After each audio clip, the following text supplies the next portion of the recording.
CAD の目的の一つは図面に関するチームワークを改善することです。最新の CAD ワークフローでは、どこからでも DWG ファイルを効率的に処理するためのツールが必要とされています。そこで、アレストリニティをご紹介します。アレストリニティは様々なプラットフォームやデバイスを使って真のコラボレーションを実現します。アレスコマンダーは 2D と 3D 両方で使用できます。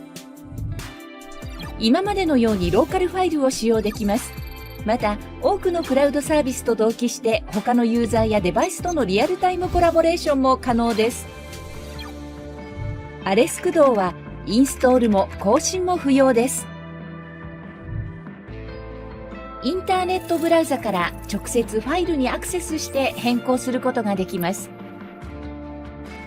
アレスタッチを使用すれば外出先からでも常に最新の図面が入手できます。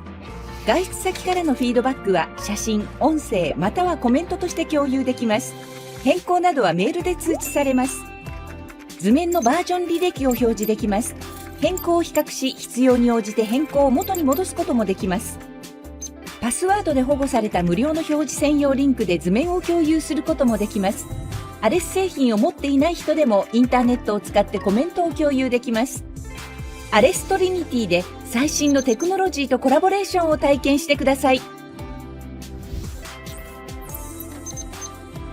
今すぐ30日間の無料体験版をお試しいただけます。詳しくはグレバートで検索。